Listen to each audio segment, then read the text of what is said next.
Sri Aurobindo has described the stages and degrees through which we enter the cosmic consciousness. And then he goes into finer distinctions of the experience, describing in what way it is limited by the mind in which we primarily inhabit, and the difficulty of the mental being to experience the oneness of all reality. The mental consciousness tends to divide existence into two opposite halves. The higher, which is made of the infinite, the formless, the one, the peace, bliss, calm, silence, absolute, vast, and the pure, which we dwelt upon last time. Each of these is as if a facet of approach to that. And on the other side, it sees the finite, the world of forms, the jarring multiplicity, the strife, the suffering, imperfect, unreal, good, and the relativity, opposition, and so on. As long as the mind sees these two as opposite, the only liberation that it can attain is in the silence of that oneness above. But Sri Aurobindo points out that this liberation is partial. It does not participate in the cosmic movement the way the divine does. And the true liberation is to share in the liberty of the divine, who is not only in that peace of the oneness which is infinite, but equally he pours himself with full abandon into this world of multiplicity, finitenesses, pieces, and the play of forces. And each tiniest grain of sand, each smallest impulse of force is entirely the one divine pouring himself in full abandon, without any sense of holding back, without any sense of being bound in the limitation. And the true cosmic consciousness and the true freedom for us would be when we can equally participate in the movement in the way the divine does, while still being founded in the peace of the oneness and the infinite. And it is towards this that Sri Aurobindo is now taking us. First of all, he points out that from above, looking down, one can take up a poise on the lower planes in which something of the cosmic consciousness begins to be experienced by a breaking of limitations laterally. So the mind, instead of being bound in this little narrow individual person or body, gradually is released from this boundary and begins to experience itself a part of the universal mind. In the same way, the life energies open out and experience themselves as a wave of the universal life force. The mind thus experiences a cosmicity. The life energy also experiences a cosmicity. And with the spiritual consciousness above, which is already in the cosmic consciousness, in the Satchidananda and its oneness and infinity, these become as if a downward extension of its cosmic relation, leading to greater completeness and participation in the world of forms and limitations. This must go all the way to the physical. But even that would not be enough. How we experience our participation in these lower levels will also undergo many gradations of change. So all of this describes in fine detail, as if steps towards completing the experience of cosmic consciousness, until we reach that completeness which is the full completeness of the divine. And so it is here that we are in the chapter. We read last time of the breaking down of the barriers of the mind and the heart, the walls of the ego breaking down. He linked it to the larger evolutionary movement in which every attempt in humanity to arrive at universal sympathy or universal love and understanding, or the knowledge of the deeper soul in others, is really an attempt for this widening in these lower levels. Except that by itself, it would not take us to the cosmic consciousness, or if at all it does, it will be through a very long and slow evolutionary process.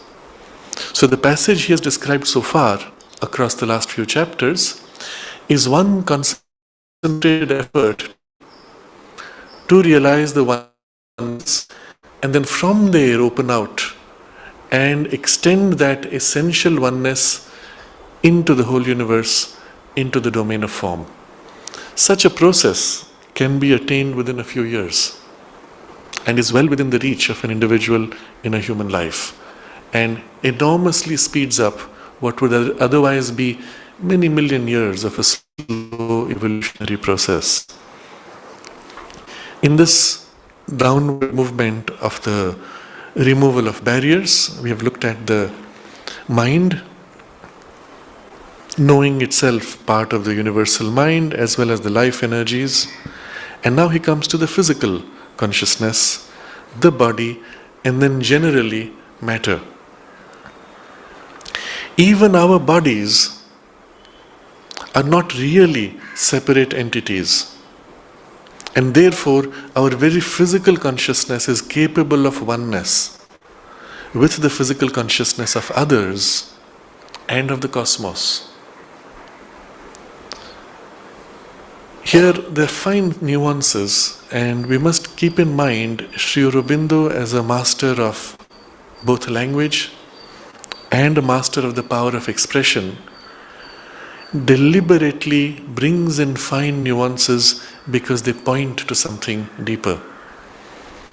And so he says, our bodies are not really separate entities. They seem to be, but they're not really separate entities.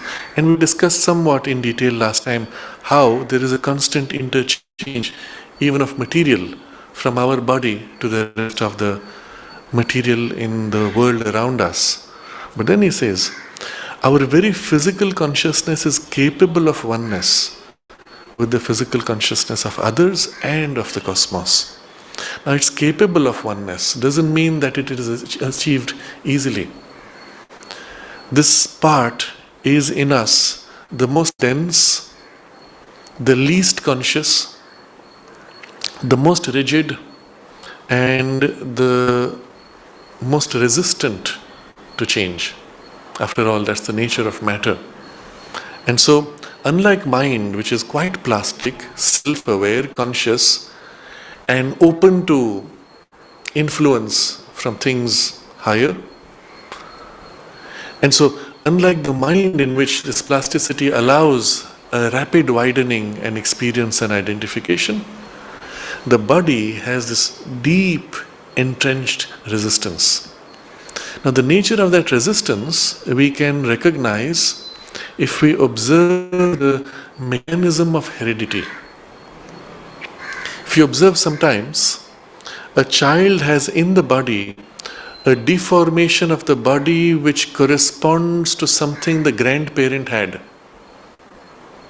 Or sometimes an injury on the body of the grandparent appears on the child. It's gone through an entire life of the parent, which has a completely different life, completely different habits, completely different mind, different soul, different experiences. And still something survives which is passed on and suddenly pops up as a physical imprint. And we must remember that what is coming through in what we call genetics, heredity, is nothing but habit. Now, this keyword habit is extremely important, and as we go deeper into appreciating the nature of matter and even biological processes, we will find this word appears everywhere. So let's just step back from this discussion to explore the nature of this matter and biology. First of all, everywhere in the universe you see this, what we call law of physics. We see energy moving in certain rhythms, in certain proportions, in certain combinations and patterns. In quantum physics particularly, we see how a single proton undergoes a series of changes, often passing through 14 different stages of change before once again it pops up as a proton and again continues those 14 steps of change. But the rhythm is clear. It repeats and repeats. The atom is a unit in which all the unstable particles are undergoing a change in such a way that the overall combination is stable. The neutron becomes a proton, the proton becomes a neutron. Overall, there is a stable balance. That's why the unit of the atom appears to be stable. But internally, the nature of matter is a continuous flux, but the flux follows clear, distinct, repetitive patterns. And why? If you think about it, there is no reason why it should be like this, other than the fact that it has built up this as a habit. So if you go back all the way to the earliest stages of the emergence of matter, we see this blind, dumb energy heaving, struggling by a kind of internal urge to try to form stable units. And she tries this, tries that, fails and tries, and something clicks. And what clicks, she begins to now replicate. So after repeated attempts, something has been built up until it is able to repeat by itself. That's a habit. And once it is there as a habit, it replicates everywhere because it's the same energy infinitely everywhere. So all particles, all atoms, and the entire what we call table of elements, starting from hydrogen, helium, and so on, passing through all the metals, gold, etc., all the way to uranium, 235, and so on. All of these have been built up by such efforts somehow. Initially, an effort repeated until the repetition forms like a groove of habit in the energy of matter, and then the groove repeats and then rapidly replicates everywhere. The evidence for this is quite obvious when you look at the structure or the quality of this table of the elements. At the base, from hydrogen through helium and so on, you have some of the most stable elements. As you reach the highest ranges, we come to what are called atomic, the radioactive elements, meaning they are unstable. Uranium, one of them, is unstable. The you go, the more unstable they become. Why? Because nature has not had enough time, it needs a few more million years for those newer atoms to acquire a stability of habit and not break down so easily. And so it's as if inside, from within this mass of humongous energy, there's this constant struggle and habits and rhythms built up. From the elements, combinations forming more complex molecules, again by habit. And again combining molecules by habit to create first structures of cells, combining cells by habit, and eventually through the creatures embedding habits of working within the biological structure itself. Now think of how much labor has gone just to build in us a body in which the heart can keep on pumping by habit. And by habit regenerate itself as its cells die out, replacing by other cells, but keeping the overall form while still continuing to pump. Unlike other muscles and other tissue of the body which can rest at night and allow their cells to be replaced, this one has to keep moving, and while it's moving, regenerate itself. And what a complex pattern of habits. And if you trace it back all the way, you will see how it begins inside a single protozoa as a habit of a slow pumping movement in the protozoa itself, which then later in more complex creatures isolates itself as a pumping core, which later becomes more and more complex in all the stages.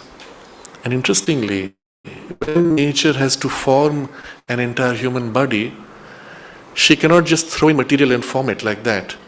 She has to replicate all these stages of habit in the human womb, starting from a single cell like a protozoa and then going through this entire process of rebuilding, because that's the only path she has been able to create by habit. You see how important the habit is. Everything in matter, and as a result from the complex structures of matter in the biology, everything is habit, built up through a slow, laborious, complex, initially hesitant efforts until they become a habitual rhythm. Of this, Mother makes a comment when she speaks of the atom bomb and the effort of scientists to split the atom. And she says that nature has built the atom through so much effort. To break the atom is to go contrary to the evolutionary direction, and is harmful for that reason. And in one particular case, it was after there was an atomic explosion close to the border of India by China. Mother spoke of her experience that morning of smelling the stench in the subtle world. And she traced it to this atomic explosion. So physically here was an atomic explosion, but on the subtle levels it had an impact far greater than the physical, spreading a kind of a stench which was harming life. And she said she took 2 full hours to gather that contrary vibration, assemble and neutralize it. And then she made this comment about how these repeated efforts to break the atoms were interfering in the stable habit that nature had built up. And the result would be an overall loosening in the habit of nature. Now think of it this way. Nature has built up this habit to build a stable world. The habits are deeply ingrained and well protected for this reason. Okay? And as we have reached a point of mental self-awareness in the human being, we turn upon nature and now start breaking the very roots of that stability of habit. And so Mother makes a comment, but perhaps The supermind will use this to make for a more fluid and plastic creation. Interesting. It's a positive way of looking at it. But you see the value and importance of habit and why, in matter, the deepest instinct is to protect its habit. It's the reason why matter is so hard, so rigid, so resistant, so obstinate. And naturally, our body, being formed out of this matter, carries that obstinacy to protect what has been created, so that we may not break too easily. Assuming human intelligence at its immature level will play with genetics, will mess around, will try to experiment with life, and very likely even destroy life at a genetic level through what they have introduced as a suicide gene. You know about that? Monsanto introduces a gene inside the grain that will make the grain commit suicide if you try to replicate the grain. And once introduced in nature, the genes spread by what is called horizontal transmission across species barriers.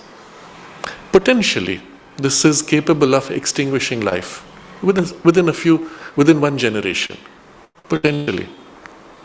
Knowing that human stupidity is capable of this, nature has embedded the habit so deeply that it will take enough generations to destroy life that we might just outgrow our stupidity and perhaps realize our mistake. We can be hopeful of that. Nature has a greater foresight than us. But the problem here is, practically it means that same resistance built into our body is now opposing a change of plastifying and awakening the body consciousness. The same resistance which nature uses to protect the larger evolutionary movement and creation, diversity, is now a resistance when an individual tries to speed up that same evolution. And so this is the real difficulty which we face here. So when Sri Aurobindo says this, our bodies are not really separate entities, and therefore our very physical consciousness is capable of oneness with the physical consciousness of others and of the cosmos. It means to awaken in the physical consciousness, this experience involves, of course, a huge resistance of past habit. And the bulk of that resistance is to protect the individuality. What if, let's say, somehow there was a rapid acceleration in the physical consciousness, and you find yourself in the forest, and your body and before your mind is sufficiently developed, your body feels itself one with all creatures, and Mr. Tiger comes and says, "I'm hungry." "Oh yeah, eat me." Because I'm just you, we are just one body. I feel your hunger. I suffer with your suffering, so you can eat me. Something is required to prevent that kind of a easy loss. And so right at the beginning, the first instinct is self-preservation and limiting oneself in our ego unit. The second instinct after that is to reach out and to break free of the limitation of the ego. But that being a second instinct, subsidiary to the first, when there is a challenge to your survival, the second instinct first is lost, and the first instinct kicks in, self-preservation in spite of. So there's a story which comes in one of the Indian traditions. It is a wise man, Birbal, who tells the king, everybody ultimately is only interested in their own survival. And the king says, "Oh, but that's not true. A mother will give up her life for her child." And yes, that's true up to a point. And so Birbal says, "Let me show you." And the experiment goes like this. They have a monkey and its child put into a tank, and the water filled into the tank. So at first the mother puts the child on top of her head to protect the child.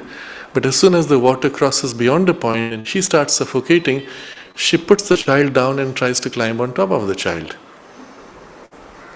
And so his point is proved. Well, the story, not so nice to speak of it, but still, it proves a point in the instinct of the individual, which would be more valuable for nature. If the mother were to die, the child also would drown. So somewhere inside, the survival instinct kicks in, and it is better for the child to drown if the mother can survive, because she can have other children after. And it's complex. There is a complex mix of interests. But the first instinct is self-preservation. And if we are to experience in the physical consciousness oneness with other bodies, and even beyond that, oneness with the cosmos, there's this whole resistance built in of the ego. Ego is nothing but self-limitation.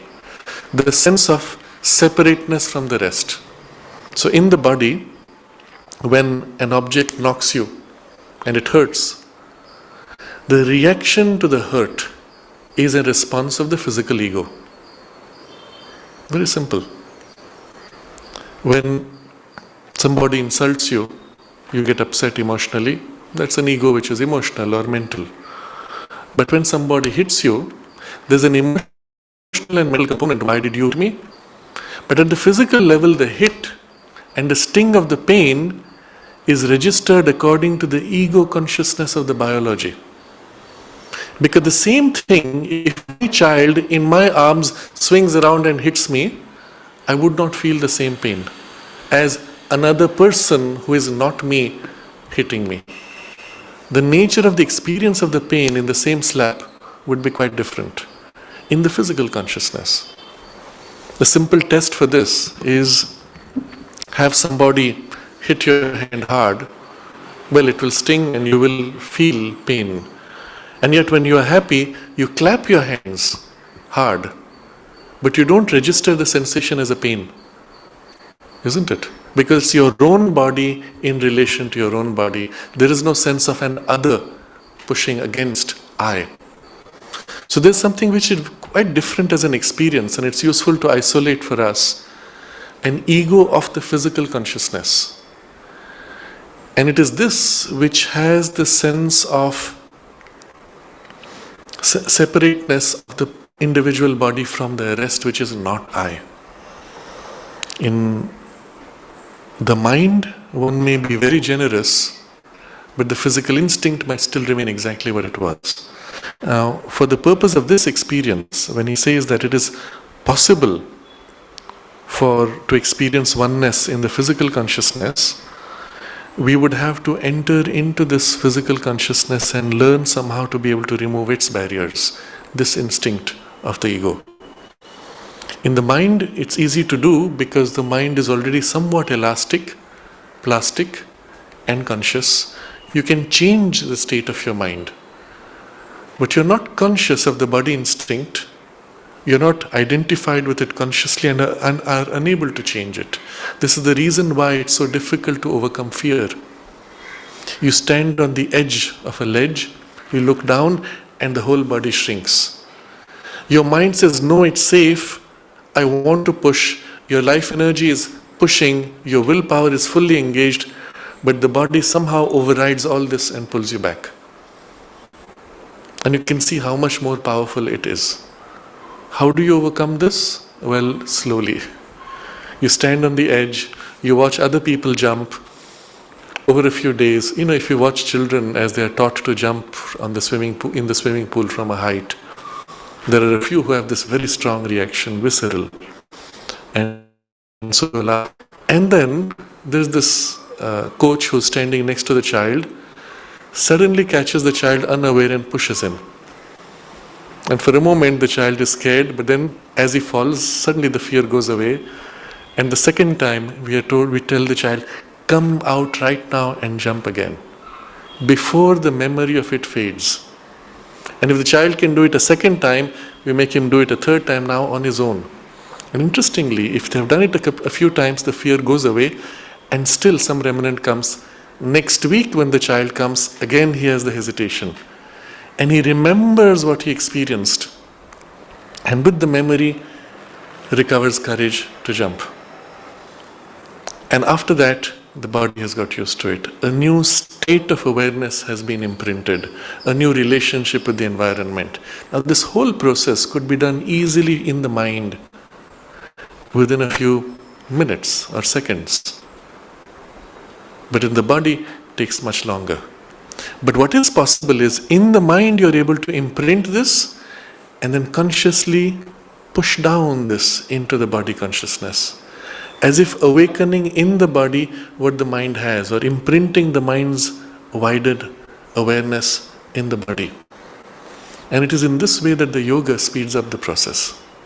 Rather than going through a strong, slow, long, laborious process, you achieve this on the higher levels where it is easier, and then let it settle into these lower, awakening them, making them conscious, more plastic, and imprinting in the process the realization of the higher into the lower. Through such a process, this potential capacity of the body can be rapidly awakened, sometimes even quite spontaneously. There have been cases where a person has gone deep into the state of meditation. On emergence from that immersion in oneness, suddenly everything appears to be part of one continuity of his consciousness. Just like that. And the whole problem is momentarily removed. Afterwards, though, the habitual nature returns. And so there's a period of acclimatization and so on. So our very physical consciousness is capable of oneness with the physical consciousness of others and of the cosmos. So here again, two fine degrees. One is at the level of physical consciousness, there's still an awareness. It's not dull matter. You can still feel at first more easily in other beings, which are conscious beings, and only later as a greater extension into what we would call dead matter. It describes this. The yogi is able to feel his body one with all bodies, to be aware of and even to participate in their affections. So this is that first stage where there is a connection and a sharing even of the experience of others. Now this is happening quite spontaneously in a mother in relation to her child. Not always the other way around though. We have many cases, very common, where a mother suddenly feels the pain of her child. She knows something is wrong. And then she reaches out in panic and finds out eventually that there has been either an accident or some problem. That connection is a remnant of the umbilical when the child's body was a part of her body. And the material, the tissue is exactly the same. It's out of her body that a piece has been separated. And there is a physical umbilical which has been cut, but the energetic and psychological umbilical continues for many decades after even. And so she feels in the child, she feels what is in the child as her own. This is extremely valuable in the first few years when the child is unable to articulate. The baby of a few days old is crying and no one knows what it is for. And the mother will say, oh, he's feeling hot. Oh, he's hungry right now. Oh, he's reacting to the noise. How did she know? Precisely because of this identification. Now, because this capacity is built into the relationship of a mother to her child, it is the reason why many women are able to feel more easily this empathic connection in the physical consciousness with others. And as I said, it's not always the other way. And still, it's something which is more accessible at this level. But a yogin, because he has done this not by a biological instinctive process, but a conscious process, will experience equally with all beings. And the nature of this will not be just a visceral fear of my child in danger, but an actual empathy in which you experience what the other experiences fully, with full clarity, full awareness, without necessarily being overwhelmed by it without being confused by it. It's almost as if you look at the people around you and you just feel what they are feeling. And that's it. I gave example last time of how in Mother's physical consciousness, because in her body she had identified with the disciples, there was often a reaction, a physical reaction, when the disciples did things which were contrary to her consciousness. And in the next stage, he can feel constantly the unity of all matter and be aware of his physical being as only a movement in its movement. Now, all matter with a capital M. This means not just the substance, but the very essential nature of matter itself in the whole universe. And this he feels himself one with. His own body a movement in its movement. And Sri Aurobindo gives a footnote from the Isha Upanishad, the phrase Jagatyam Jagat. Jagat, literally translated as universe. Jagatyam, within the universe. Jagatyam Jagat would be universe within the universe. So you experience the universe as one whole, one continuum, and your own body as a part of it, as a unit, a universe inside the whole universe. Now we can briefly dwell on the etymology of this. Jagat, in Sanskrit, Ja is the root for the movement to take birth, to become.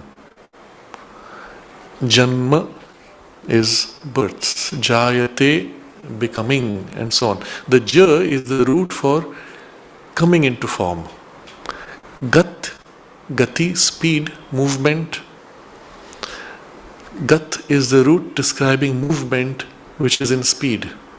So Jagat literally means that which is born into movement, or that which is born by movement, that which comes into being by movement. So if you observe the nature of this world, everything here is in a constant motion of energy. If the energy stops, there's no form. Because the energy repeats, the repetition creates the appearance of form. Even an atom is formed of whirling particles. The whirling particles as if carve out a volume in space. In fact, that volume is 99.999999999% empty. That's the actual proportion. Particles whirling at a rapid speed cut out as if a volume of space to create the appearance of a form. And many of these accumulating create again a cutout of an appearance of form.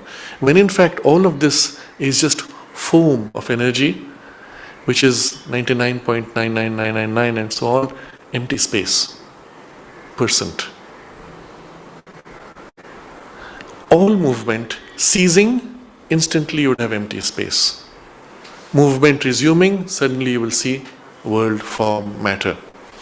So the sense of rigidity, the sense of solidity is an appearance, phenomenon.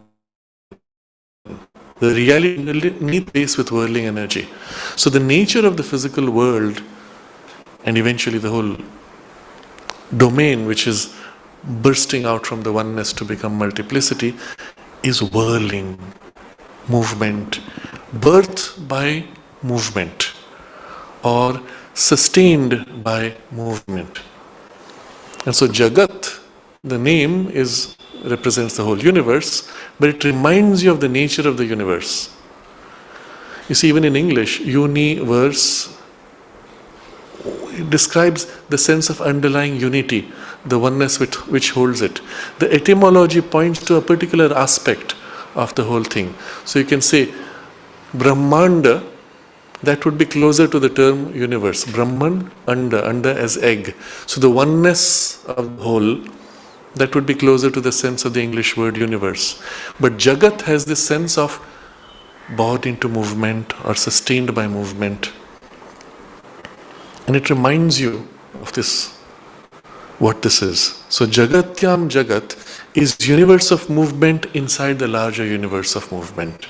And the suggestion here is it is a microcosm reflecting the entire macrocosm. It's as if everything in that larger movement has a thread of energy that passes right through this smaller movement and links to it. So what happens out there is deeply, intimately connected with what happens in here, in the smaller universe. And what you do here has its repercussions rippling out all the way into the out there. So this phrase, Jagatyam Jagat, is very suggestive and immediately connects our individual unit to the cosmos in this sense, like a hologram, a fractal. So Sri Aurobindo gives you that as a footnote, a movement in its movement. And so what it reminds us is, or it teaches us, is the nature of the yogin's experience. When he feels his body as a part of this larger movement, it is not a cut-out piece. That would still be the ego experience. It is the oneness which has a special concentration in this smaller area. You never lose the continuum with the oneness. That is always the whole. But even when you experience your own body, it is the whole that you experience as your body. And this is the idea when he says, he can feel constantly the unity of all matter and be aware of his physical being as only a movement in its movement. So the whole experience is holographic. Still more, is it possible for him to feel constantly and normally the whole sea of life as his true vital existence, and his own life as only a wave of that boundless surge? So the same thing shifting from matter to life. And this life here, which he is referring to, is not the emotional life, it is the physical life. Whenever we deal with life energy, we have to make a distinction of two grades of its operation. There is only one life energy. But this energy, when it acts to energize mind, has a finer grade of quality. When it acts to energize matter, has a denser and duller grade because it has embedded itself in something dense and dull. It is this split practically in our experience, which Sri Aurobindo describes as higher vital and lower vital. It's still the same life force. So in the previous discussion in this paragraph, which we saw last time, he has already covered the experience of the mind and the heart, and so the life energy and the emotions have been dealt with there. But here he is speaking of the body and then the life in the matter. So the life which animates the body, not so much the emotions and mind, but this animation here and its energy through the plants, through the animals, and through the earth and everything. This near physical grade of energy is what people tend to tap into when they enter into, let's say, astronomical alignments and use crystals and other forms of healing.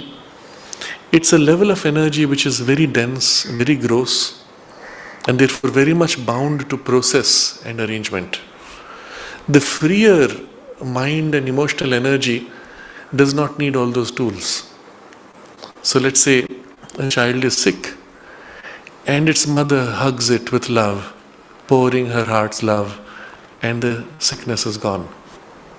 It didn't need any techniques and methods.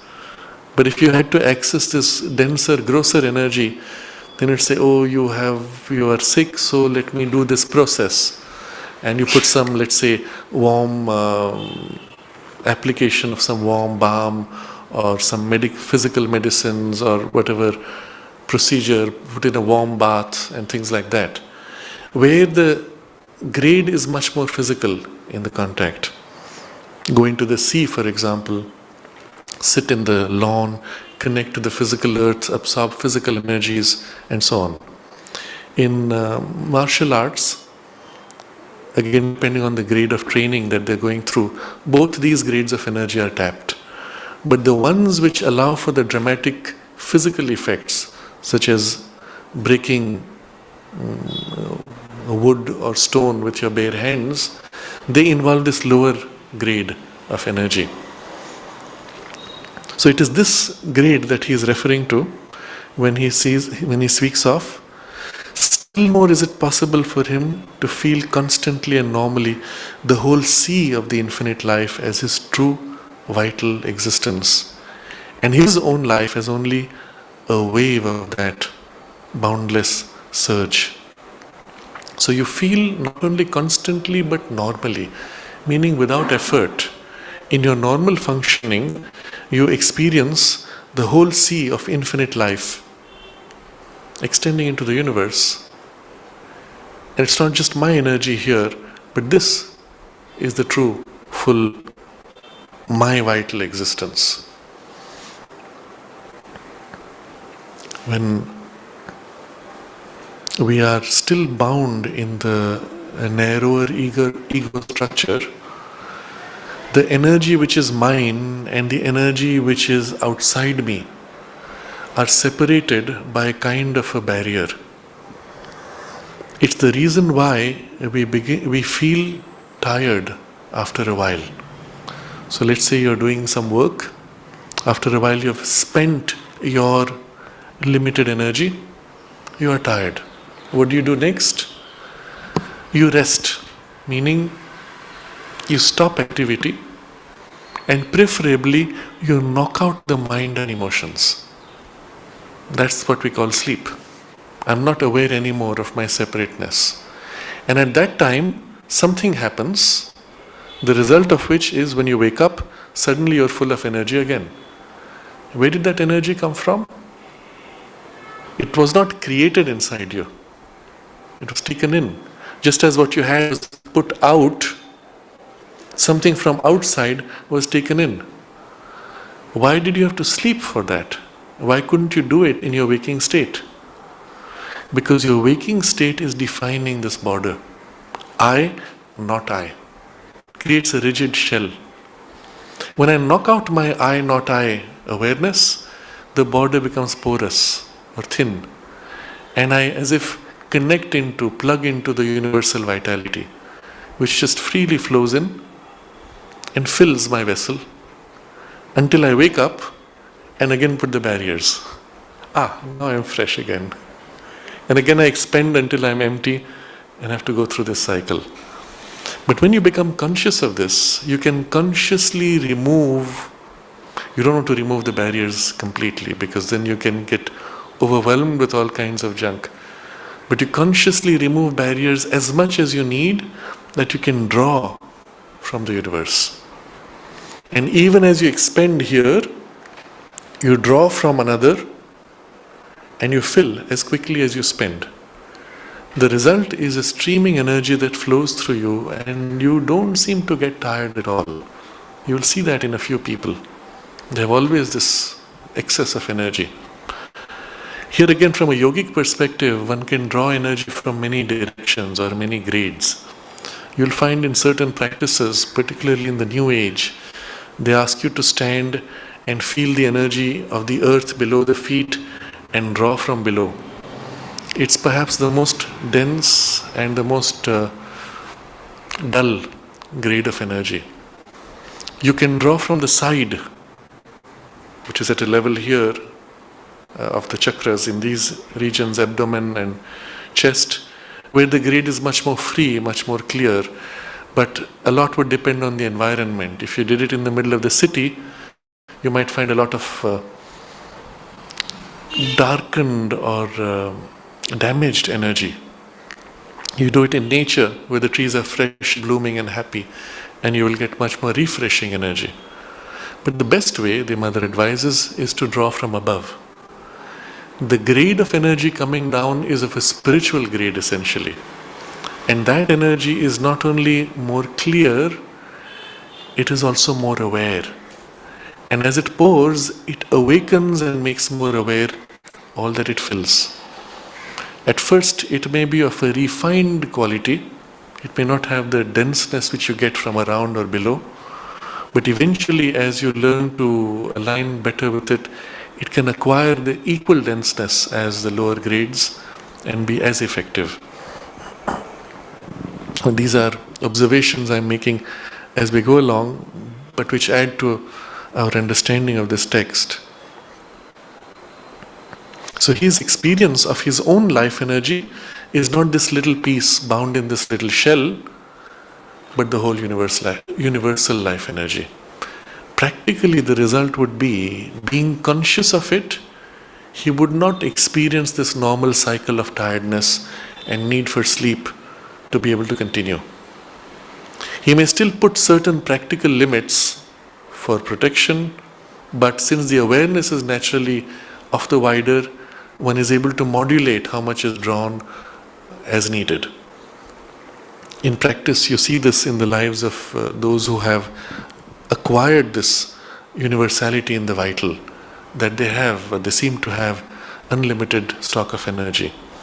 In the example we have here of the mother, we have heard stories of this kind, how she would often be working till late into the night, and she was still full of the same energy as the youngest of the people coming.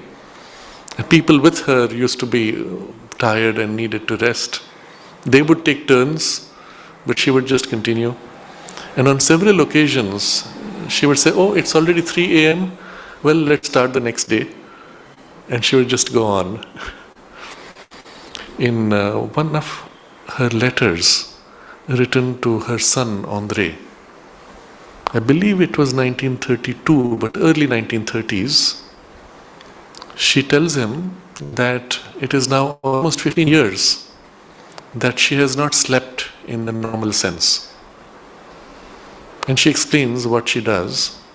And there's still the couch there. She did not have a bed of her own in those days. She had no room of her own even.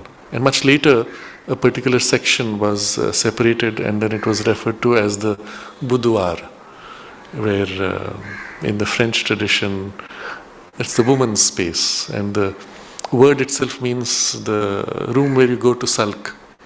When a woman wants to sulk and wants to be alone, well, that's her space. No one else is allowed to go there. But that became a convention. It was called the boudoir. But still there was no bed there. It was just a place where she could dress up and keep her clothes. She had only one couch where she would sit. And she said, she writes in that letter, she describes how she would go into trance and go all the way to the Satchidananda, touch and return consciously. A time of about 15 minutes. And then she would be fully fresh and continue. So the body did not lie flat for almost 15 years and did not go into sleep as we have it normally.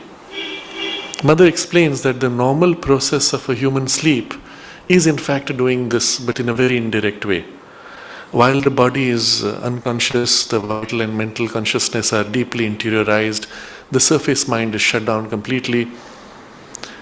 Some part of our deepest being rises or goes deep all the way to the Satchidananda, makes a contact lasting a few seconds, 2 or 3 seconds. And that contact is what brings, when it returns, the regeneration and the freshness of the sleep.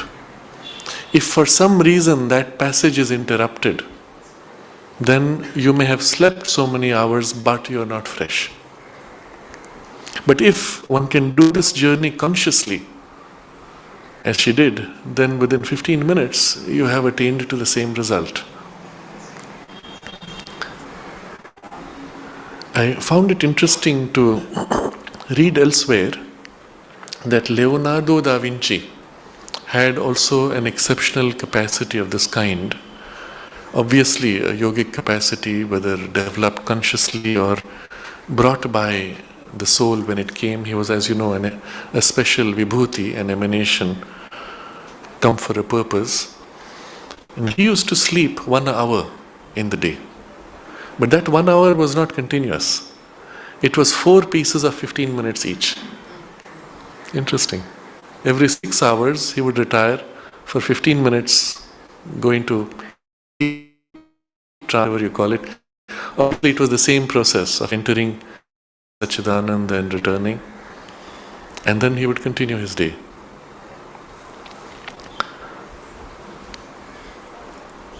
So we digressed from this, but from the idea that one can draw from the universe infinitely and pour through as necessary and modulate this flow of energy.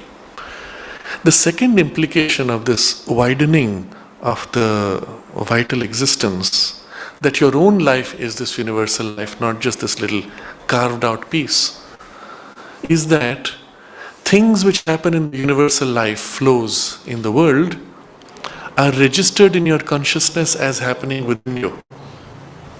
Now this has enormous implications.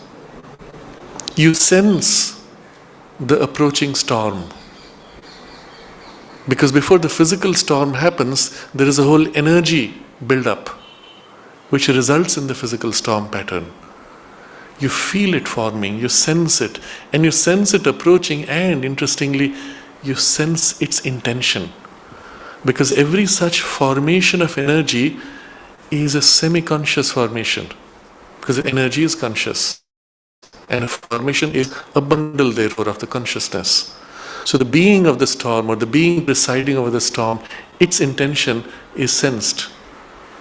Not only you sense it because it's happening within you, within your universal life energy body, you can commune with it at its level, or intervene to redirect or modify.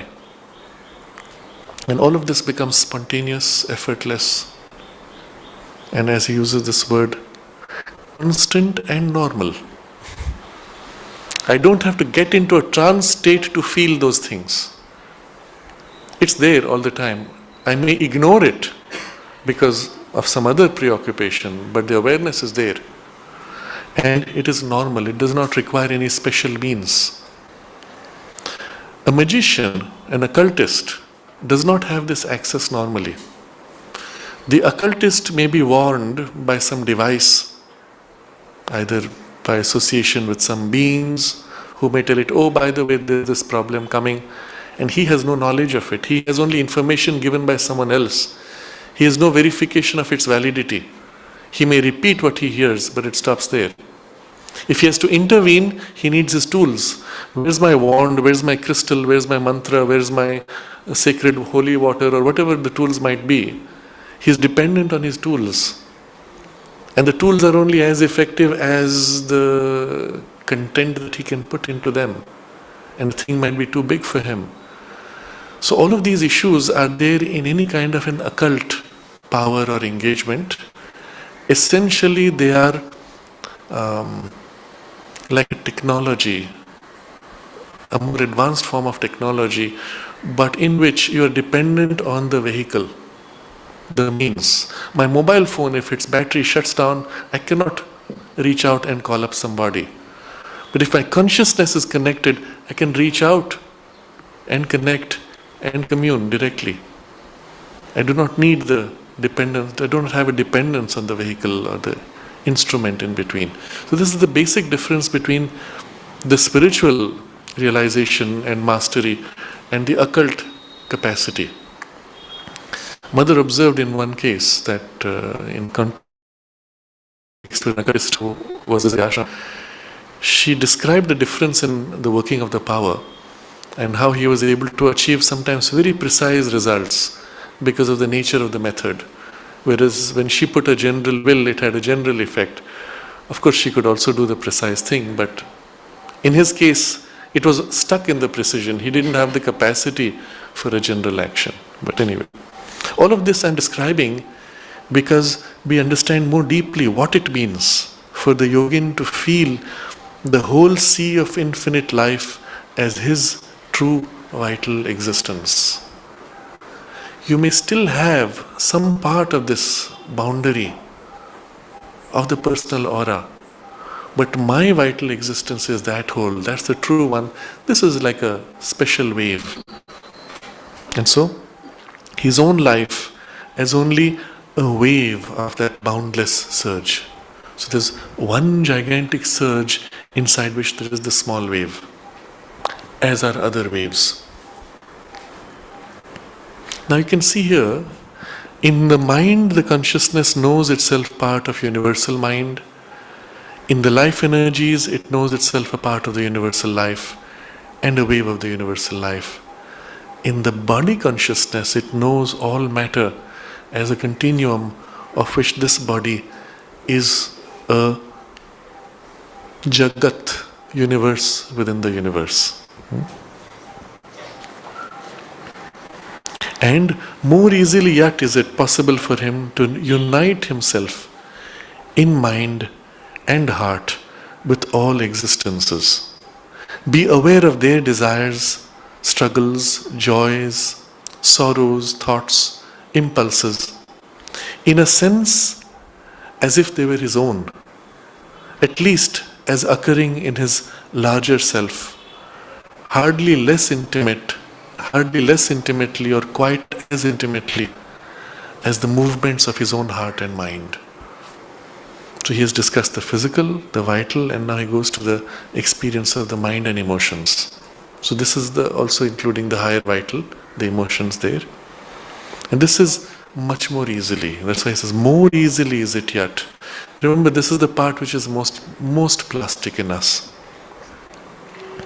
So the experience of uniting with the minds and hearts of all existences. What is it like? And he lists here all the things which you experience happening within you, in your own larger awareness. But even here there are finer grades, and that's why Sri Aurobindo's vocabulary follows this pattern. He says, in a sense as if they were his own. Now it's not obviously my own, because I'm finding in somebody thoughts which are so contrary to the way I would think. They are not my own, but they are felt as intimately within my larger awareness as if they were my own. Or at least as occurring in his larger self.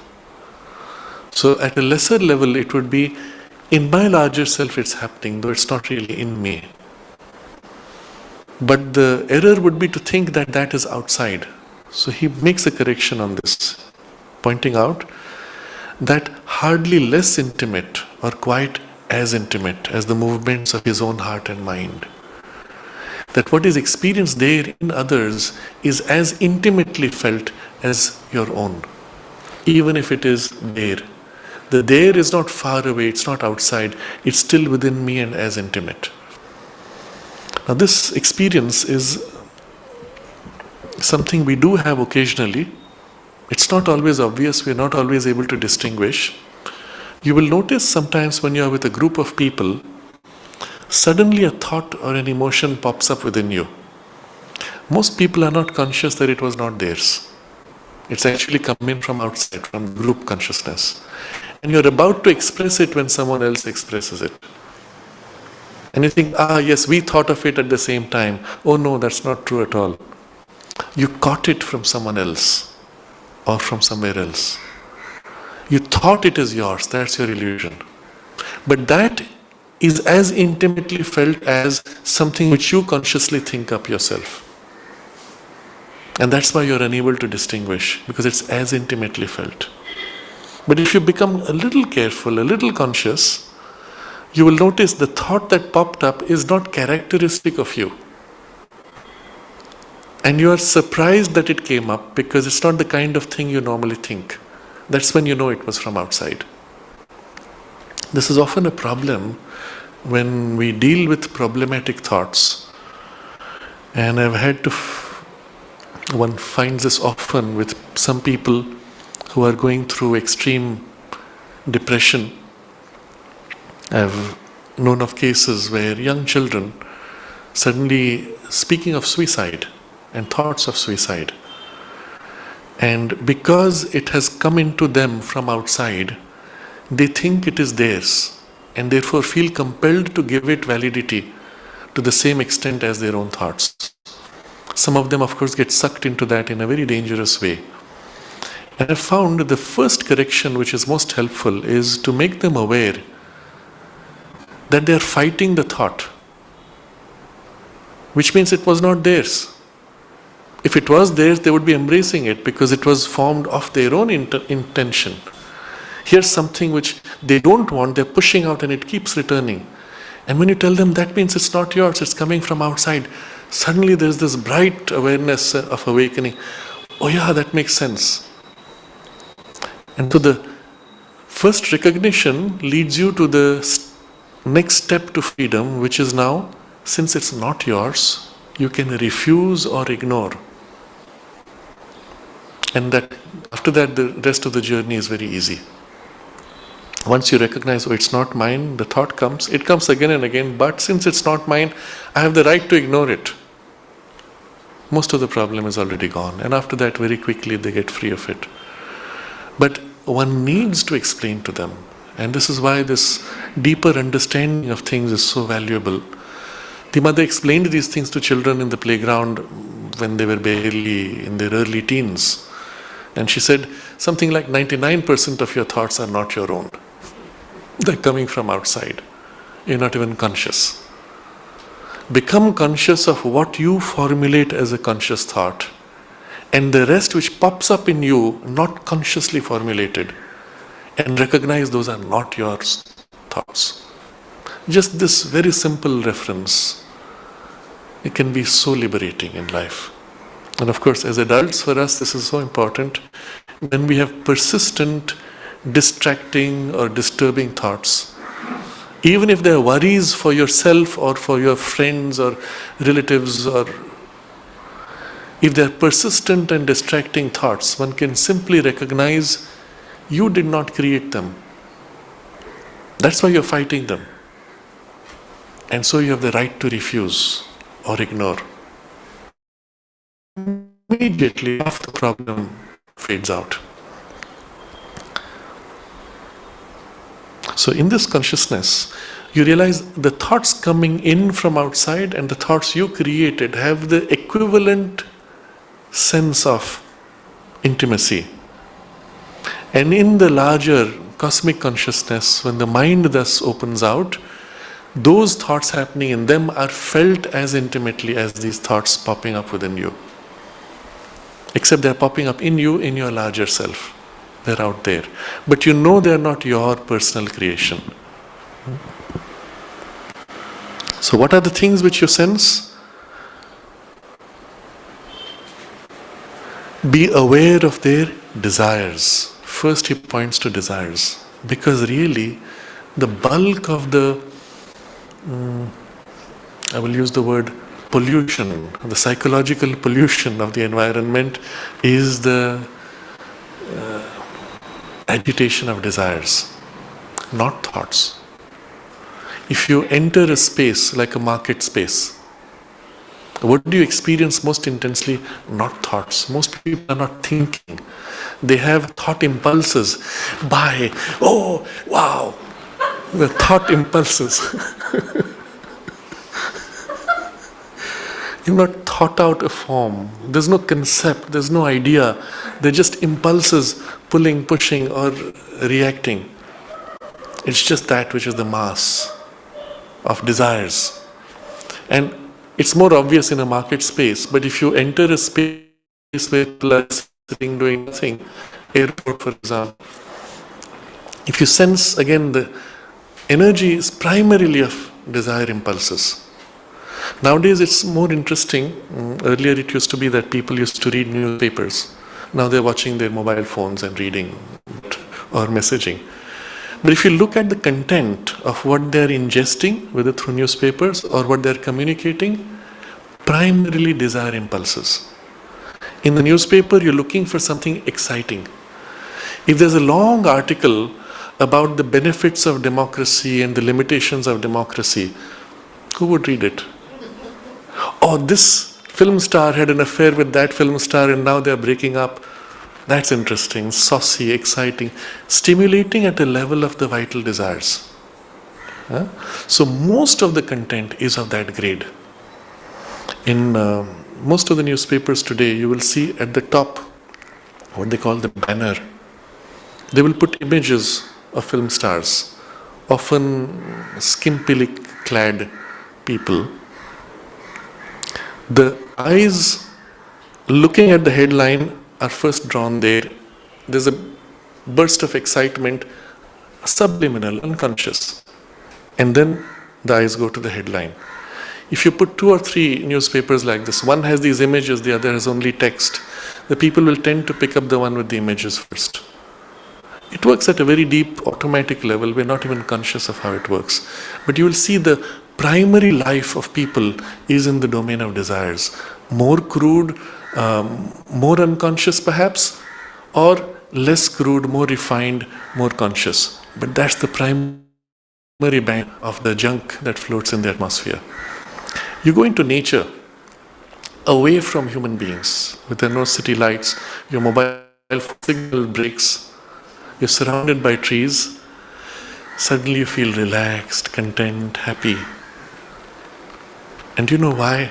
Because that whole clutter of junk is not there, not pulling at you, not agitating, not disturbing. At a subliminal level, it's gone, it's clean, pure. And what do the trees have? Just stillness, silence, reaching out. Oh yes, they do desire, but their desire is not agitated. They yearn for the sun, and there's this reaching out upwards. They reach out to each other and then they sway and they enjoy. There's a movement of clear, calm joy, sharing and flowing. Occasionally there are these bursts of animals, but the quality is so clean and pure and clear. You entering that space, immediately the clutter is removed, which you have brought often with you. And what's inside you has a chance now to glow out and be. And you feel so relieved. But wait, you stay there 2 days, 3 days, and the effect fades.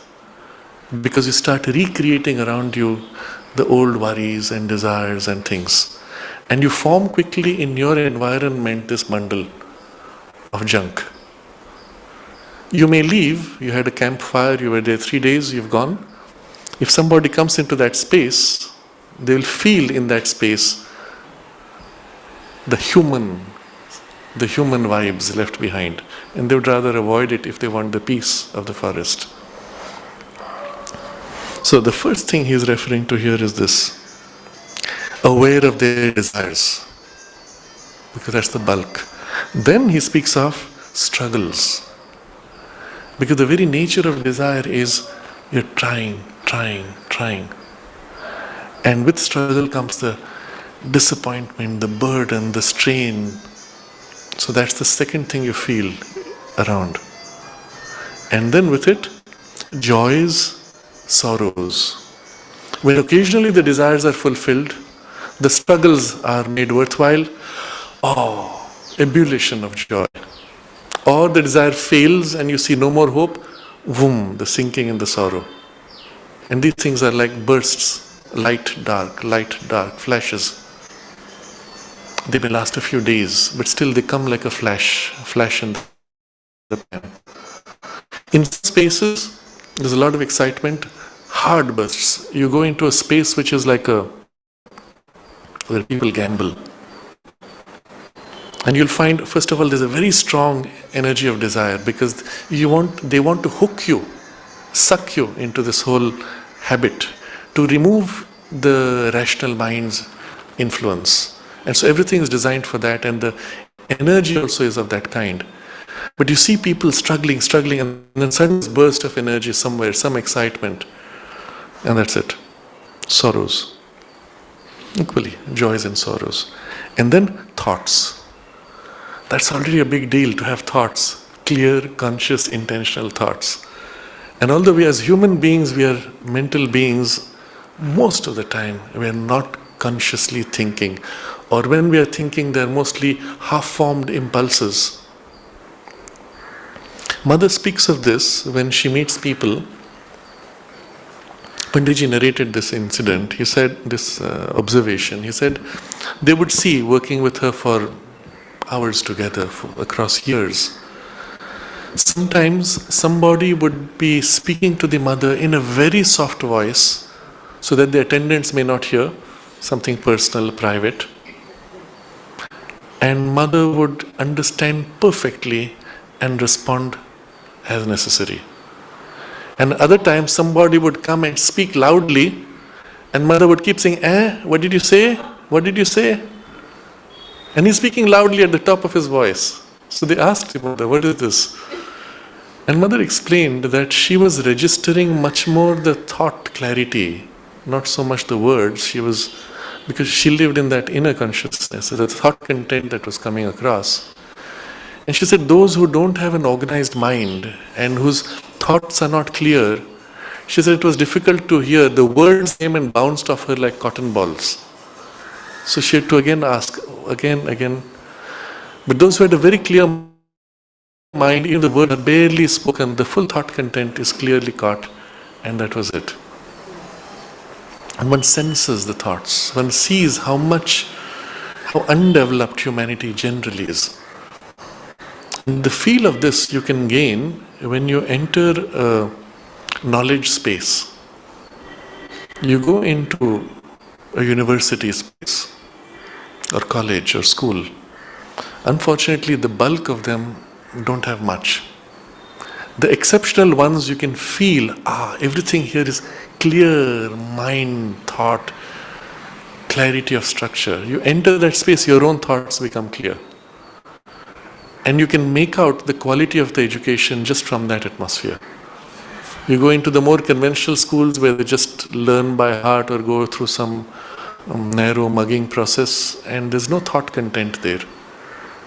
There's just some semi-emotional, semi-formed thoughts, and that's it. So you see the sequence he describes.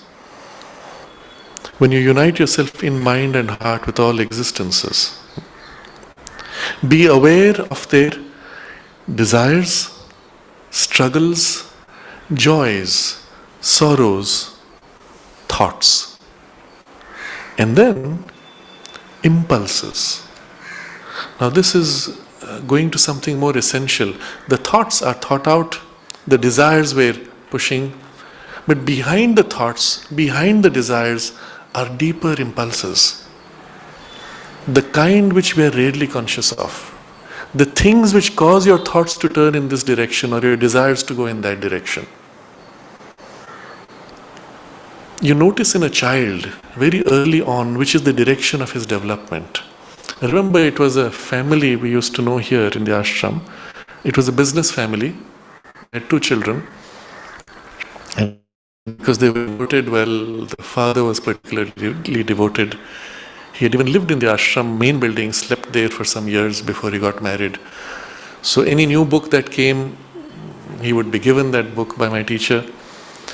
And somewhere along the way we heard how one of his children, as he grew up, would look at the book and tear out the page, roll it up into a cone, and go around as if he's selling peanuts. Because he had seen that on the streets. People had newspapers, they would roll up in a cone and put peanuts. So he would tear out the book. For him, the paper had that value, selling peanuts. That was the nature of the impulse of his temperament. For others, as you know, there are children who look at the book and they'll get sucked into it. What's the direction of the impulse of your nature? That often defines all the rest that follows, before even the thoughts and desires have a character of their own. And these deeper impulses are often more defining and more accurate of the future to come. These impulses are not just individual, they are also collective. In a group, there is an impulse. In a nation, there is an impulse. Even from the earth, there are these movements of impulses. And if you sense those, you know where it's going to go. Because this will define the thoughts, define the desires and their directions. And this you sense behind. So the whole sequence is extremely profound in what it conveys, but it gives you also the full sense of the experience of what happens. I'm going to read the whole sentence again. And more easily yet is it possible for him, the yogin, to unite himself in mind and heart with all existences, be aware of their desires, struggles, joys, sorrows, thoughts, impulses, in a sense as if they were his own, or at least as occurring in his larger self, hardly less intimately or quite as intimately as the movements of his own heart and mind. Again, we may ask why he bothers to say hardly less intimately or quite as intimately. Is it just spicing up the words? And Sri Aurobindo is actually describing 2 degrees of this experience of the intimacy. In the first case, it's not less, but seems as if to be less because it's out there somehow, not so much yours.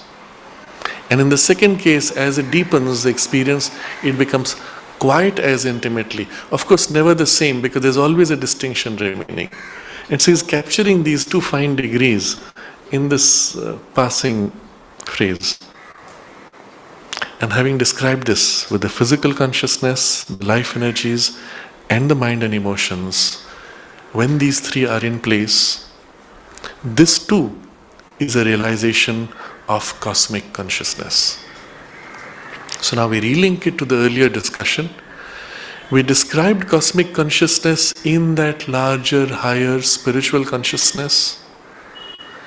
And then the mind, life and body were as if a kind of a projection, superficial, in which the cosmic consciousness was not really directly felt, whose registrations either reflected or were irrelevant to in the detachment and freedom of the cosmic consciousness.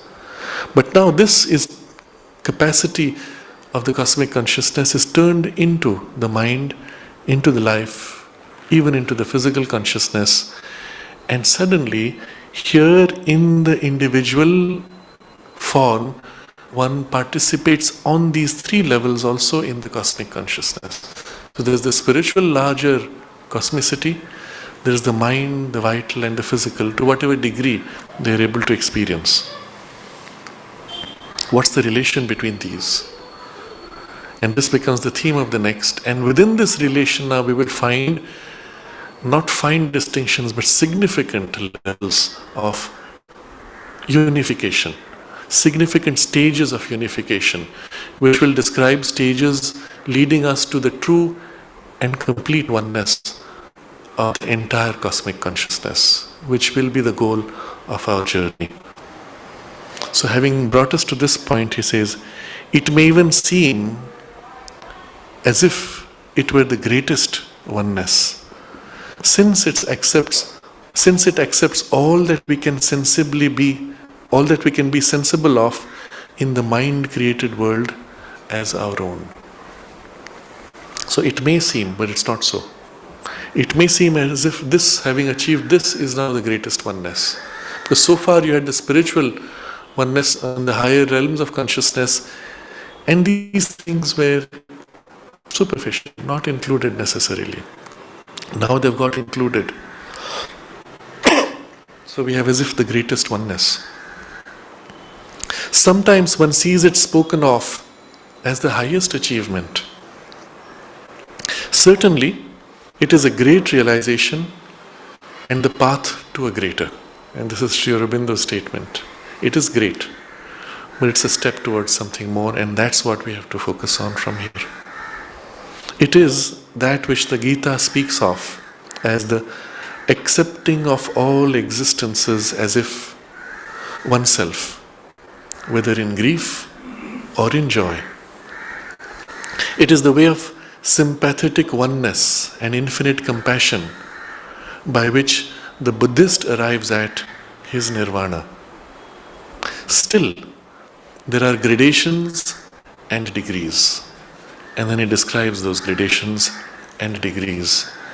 And finally, there will be the unification by the linking principle which unites the oneness above and the multiplicity below.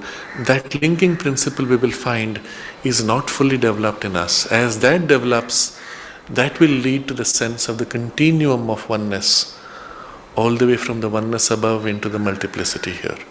And that will be the direction of the rest of the discussion.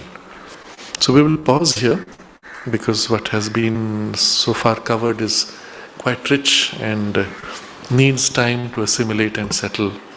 And we can have any comments or questions to discuss.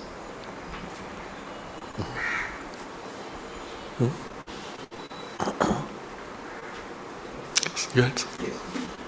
I want to know the psychic truth consciousness and the cosmic consciousness. Are they the same levels of the plane of consciousness or different levels? No. So the experience of the psychic being is one of something extremely essential and individual. It does not have in it the character of the cosmic consciousness. That belongs to the higher regions of consciousness above the mind. Eventually, though, the one who experiences the cosmic consciousness, the one who participates in the individual journey in the cosmic consciousness, is the psychic being. And it will then hold that experience. But at first, the psychic itself has something which is intensely intimate and personal. And the truth consciousness? The what? Truth consciousness. Truth consciousness. What Sri Aurobindo refers to as the truth consciousness or the supramental consciousness is precisely what he will describe later as the link between the higher spiritual and then these lower planes. It's the one consciousness which knows the oneness above and the multiplicity below in continuity. And so it can experience the oneness here while still holding the multiplicity and unite it with the higher without division. That is what will make complete the cosmic consciousness. So that will come as the last step in this gradations which he will describe now.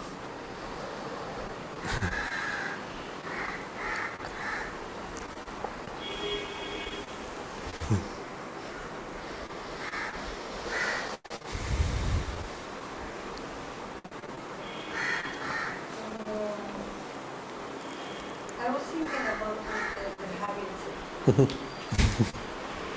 What you describe as done by habit. You describe it as a very, very important process in your life. Yes. And I feel that it's very good to give it only as explanation and habit. Really, all you explain, it's only a habit. Habit of who? I think for those who couldn't hear, the question is this whole thing which we described earlier as habit. It seems as if the word habit is too poor a word for something which is so important, isn't it? I'm not speaking about the human Yes, habit. yes, yes, The cosmos, I mean, yes. all Habit this of the human cosmos. world, it's only question of habit. It's not a divine consciousness who is doing this. Uh-huh. Intentionally, that's what Yes, so is it not divine consciousness which is doing this intentionally, and why is it just habit? So the distinction is this. There is first a level where the divine consciousness pouring out consciously creates ripples, whirls in the movement. Okay? That layer we call higher nature, because she is fully conscious and in full awareness she pours herself out in rhythms which she repeats and rhythms which she doesn't repeat. She has both. But if you want to create a world of stable form, the rhythms of repetition have to be many more than the rhythms which break the repetition, right? To create a stable, sustained appearance in the universe. You can't have the flower suddenly blooming and then suddenly wilting, or a wilted flower returning to bloom at random. So there has to be repetition being much more important than the freedom from repetition. So increasingly, as the energy pours down into forms, into denser forms, she begins to lose her freedom, or rather accepts to lose her freedom, into a mechanical repetition, forgetting her freedom. And that's what creates these gradations of worlds until in the material world we have the complete loss of consciousness and freedom of the energy. And this we call lower nature. Because she does not know her divinity, she does not know her freedom. She is now bound in the habit that she has created. And then in the habit itself, there is as if a kind of a vague memory, like a sleepwalker. I'm totally unaware of myself, but the vague memory of the previous freedom is there like an impulse. And the freedom, the sense of oneness is there like a memory. And somehow these habitual bundles of energy try to come together as if to re-express that memory. And that's what creates the movement of aggregation, bringing together particles to create forms. And as these forms become more and more complex, it is nature in us, in her somnambulism, half sleep, is just forming and waking up. Until we start thinking, and this is the lower nature waking up to her power of thought, which she had lost and forgotten. So what's happening is what was earlier levels of worlds created by conscious intention and now completely lost in matter are being recovered and recreated now in the domain of material form. And that's where we have evolution. The climbing up to recover these is the process of evolution. There is an intelligent secret behind. And working through this somnambulism and mechanical habit. And if not for that, we would just have chaos. Yes. So, to your point, I'm wondering, is there a natural evolution towards cosmic consciousness? Where does free will fit into the rubrics? Yes. Vital, physical, mind, spiritual. There have been several times when humanity has been on the verge of, on the brink of destruction, whether it's nuclear war or hatred, parts of humanity, and you could even wonder whether we're going backwards or forwards, and maybe even now we're going backwards instead of forwards. So how does this all fit into, what does this imply for the future of humanity? So, is there really a free will? Where is it really happening inside all this mechanical thing? Is there an impulse in evolution towards cosmic consciousness? And what does it all mean for the future of humanity? So the first thing we realize is inside nature's processes, we do not see any obvious free will. In the whole process of matter, what we call physics and chemistry, we do not see obvious free will. It's there, perhaps. It's so weak, so well hid that you barely notice it. But what is interesting, which we observe in laboratory experiments, and there's a whole study in that direction, is certain chemical combinations are very difficult to achieve at first in the lab. At first they happen only under very strict and narrow bands of temperature, pressure and control. But once we've been able to do it, over time we find now it's happening more easily. And now we can loosen those strict controls and it keeps happening more and more easily. And if you think about what this means is, we have created in nature a new rhythm of habit. Once it is set in place, it can easily be released into the world. Now this is true of many complex chemical reactions, and it's been well documented in the scientific text. One of the scientists who worked on this extensively is Rupert Jagat, and you will see a lot of literature he has gathered there. You see this happening also in life processes. When human beings began to experiment with genetics, to get what was earlier called test tube baby, to get an artificial union of the cells in the test tube, was extremely difficult at first. And they had to make so many experiments. Increasingly over time we find it easier to happen. Earlier they would have something like 1,000 attempts and 1 or 2 successes. And somehow that number is dropping.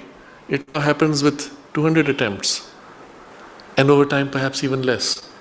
So something happens in these experiments where a rhythm is being created as if, and a new habit is being brought about in nature.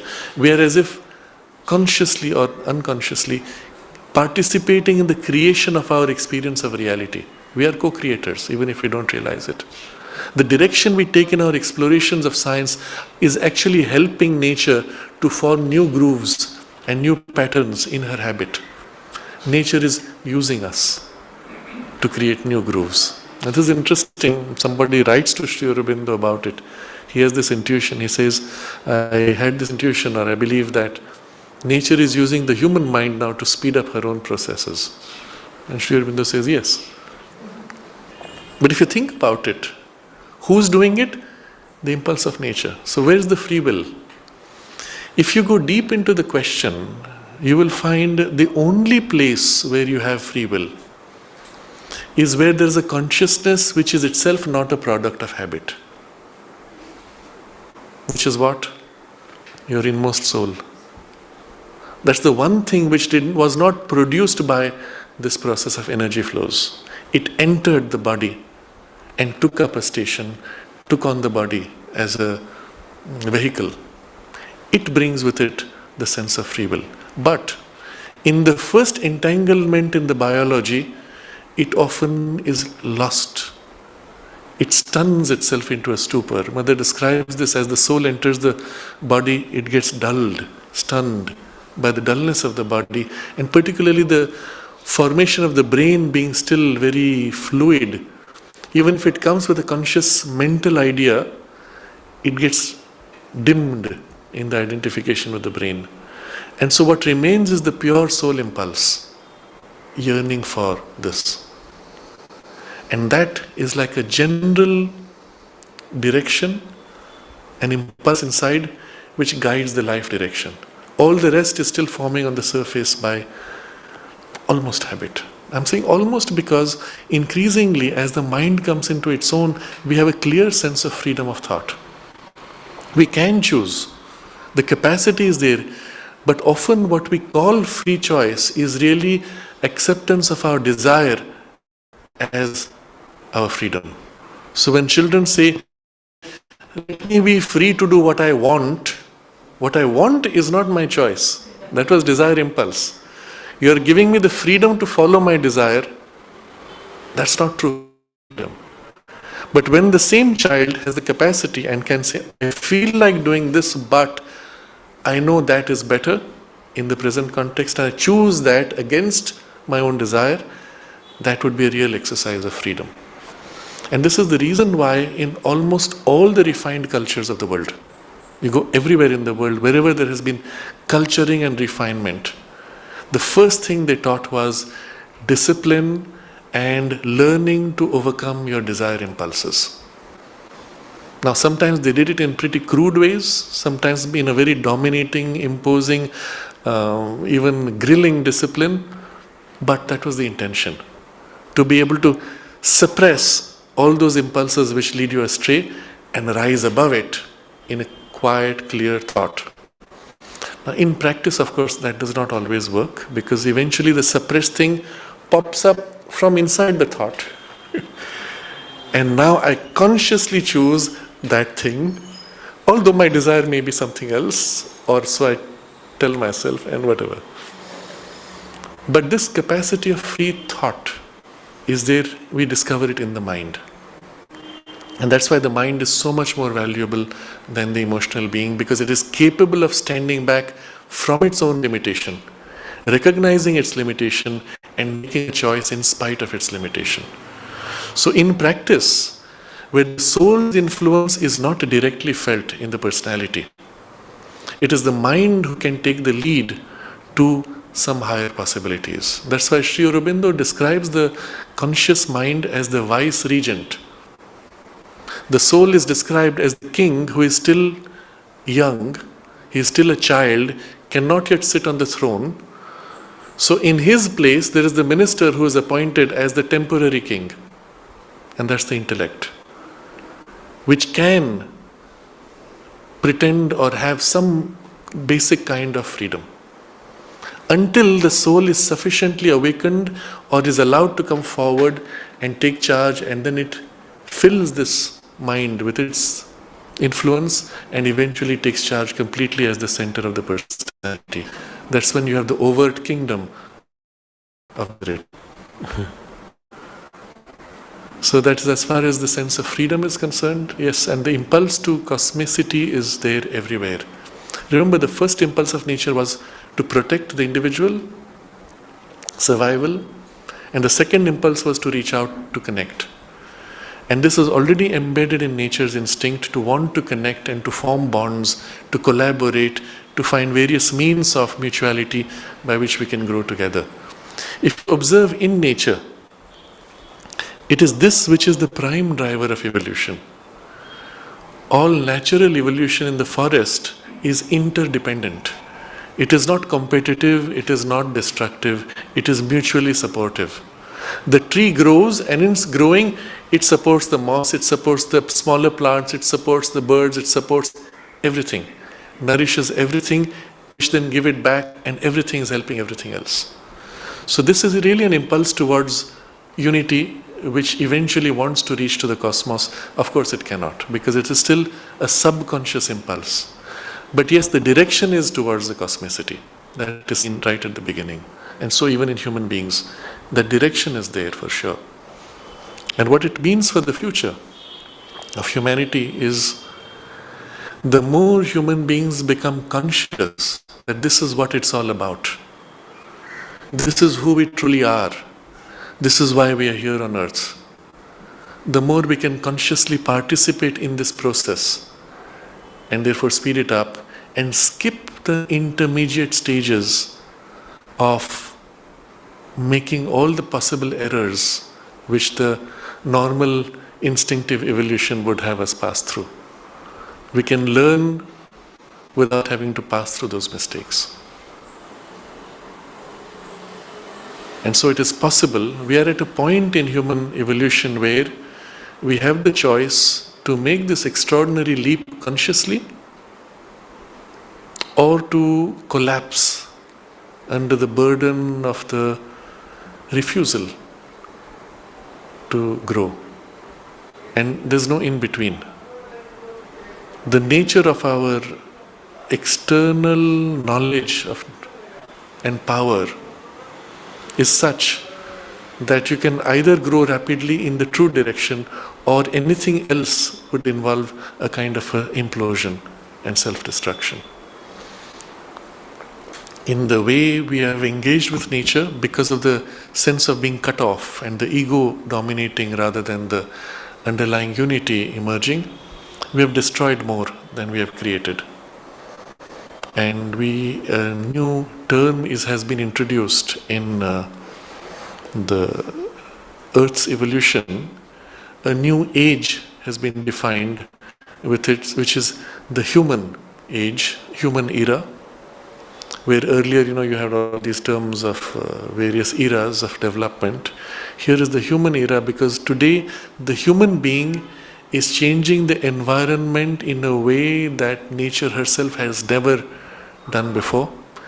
Human choices are defining all natural processes, including their survival.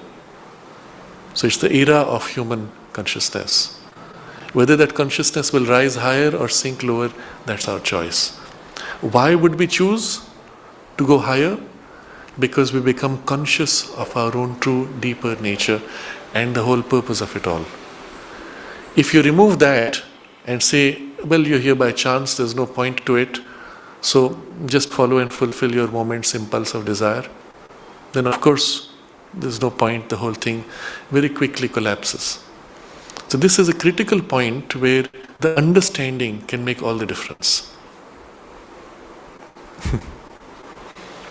If children were taught early on that deep inside you is the light, is your true identity, is the source of your deepest seekings and their answer, and the deepest guidance and knowledge, and you do it early on, all the rest will follow it on its own. But if early on you have taught it to be covered up, you have suppressed and covered it up, and put other false references, then the confusion is inevitable. What's earlier in the Gurukul education, these children were taught from the very beginning, Yes. But did they become more better human beings? Yes. Today? Yes. If you're taught with this background, then obviously you'll be a better person, because right from the beginning you're conscious of your own higher values and aspirations. Your reference being essentially to the truth within you, that will always put things in a greater harmony. Even if I am obsessed with following my own interests, if those interests are more deeply seated, my actions, although apparently self-obsessed, would always be in collaborative alignment with others. Because that's the nature of the inner truth. It is one in all beings.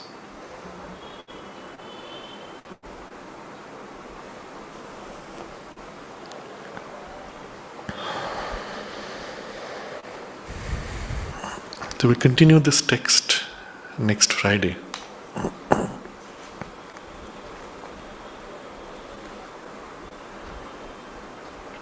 Sri Aurobindo has described these experiences, what we have seen in some detail, in a general way here. He has described these in Savitri in great detail, what it's like to experience all these things in other beings as one's own and so on.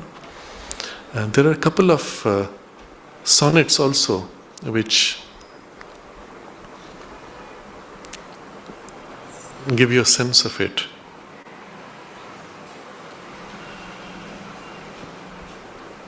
One of these I will read out, the other one we will see perhaps next time. This is the cosmic spirit. I am a single self, all nature fills.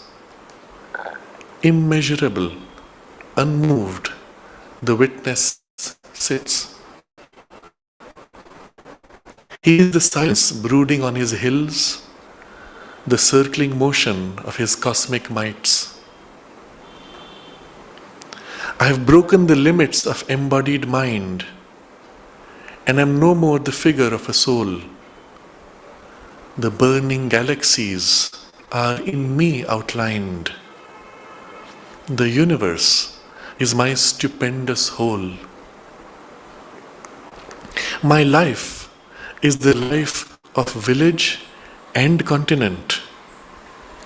I am earth's agony and her throbs of bliss.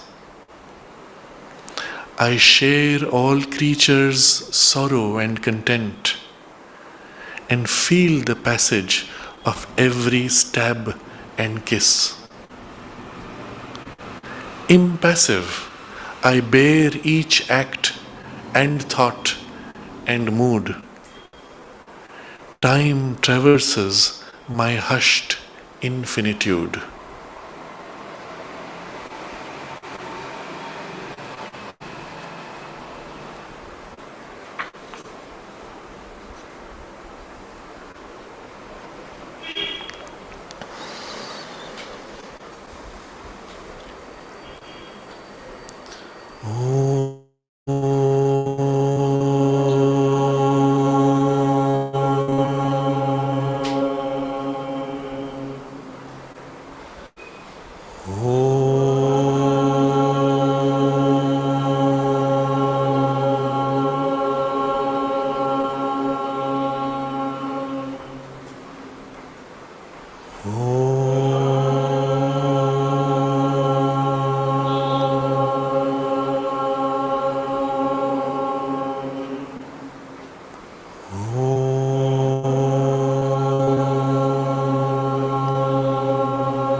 from